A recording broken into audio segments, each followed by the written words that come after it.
അടൂർ പ്രകാശും ആന്റോ ആന്റണിയും ചേർന്ന് സോണിയാഗാന്ധി വഴിയാണ് ഇവരെ എല്ലാം ഈ കഴിഞ്ഞ 10 വർഷക്കാലം അല്ലെങ്കിൽ 9 വർഷക്കാലത്തോളം നടക്കുന്ന വലിയ കൊള്ളയ്ക്ക് അവസരം ഉണ്ടാക്കി കൊടുത്തെങ്കിൽ ഈ ഇന്ന് വന്ന് നിങ്ങളെ കണ്ട നിങ്ങൾ മാധ്യമങ്ങളോട് തർക്കിച്ച കടക്ക് പുറത്തുനിന്ന് പണ്ട് പറഞ്ഞ അതേ മുഖ്യമന്ത്രി പിണറായി വിജയൻ തന്നെയല്ലേ കേരളത്തിന്റെ ആഭ്യന്തര വകുപ്പിന്റെ മന്ത്രി? സൈലന്റ്ലി അത് പി ശശി ആണെങ്കിൽ പോലും റെക്കോർഡിക്കലി അത് പിണറായി വിജയൻ തന്നെ. ആ പിണറായി വിജയനെ കൊണ്ട് ചുക്കിനും ചുണ്ണാമ്പിനും കൊള്ളില്ല എന്നല്ലേ എന്റെ യാഥാർത്ഥ്യം.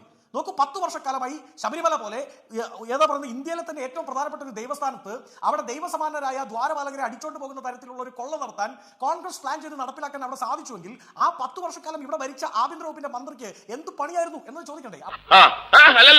പോറ്റി സോണിയാഗാന്ധിയുടെ വീട്ടിൽ പോയി കോൺഗ്രസ് ഒരു തീരുമാനമെടുക്കുന്നു, നാളെ തൊട്ട് അവിടെ പോറ്റിയെ കയറ്റിയേക്കാം. അങ്ങനെ പോറ്റി അവിടെ കയറി കോൺഗ്രസ് ഭരിക്കുന്ന സമയത്ത് അവിടെ ആസനസ്ഥനായി. അതിനുശേഷം LDF ഗവൺമെന്റ് വരുന്നോടം വരെ കാത്തിരുന്ന് ഒടുക്കം കോൺഗ്രസ് അവിടെ നിയോഗിച്ച ഏജന്റുമാർ, agent P Padmakumar, agent V Vasu, agent K four Kadakampally, ഇങ്ങനെ 3 ഏജന്റുമാരെ ഉപയോഗിച്ചുകൊണ്ട് കോൺഗ്രസ് CPM-നെ തച്ചു തകർക്കാൻ വേണ്ടി, CPM സർക്കാരിന്റെ യശസ് കളയാൻ വേണ്ടി നടത്തിയൊരു മൂവ്മെന്റ് ആണ് ഇത് എന്നൊക്കെ പറഞ്ഞാൽ അത് അപ്പാടെ അങ്ങ് വിഴുങ്ങി, ഈ കിട്ടുന്ന ക്യാപ്സ്യൂൾ ഗുളിക എടുത്തിട്ട് വിഴുങ്ങിയിട്ട് വെള്ളം ഒഴിച്ച് കളയുമല്ലോ. അങ്ങനെ കളയാൻ മാത്രമുള്ള പാർട്ടി ക്ലാസ് ഒന്നും ഈ കേരള സംസ്ഥാനത്തെ എല്ലാവരും കൂടുന്നുണ്ട് എന്ന് മുഖ്യമന്ത്രി വിചാരിക്കുന്നുണ്ടെങ്കിൽ അത് വെറുതെ.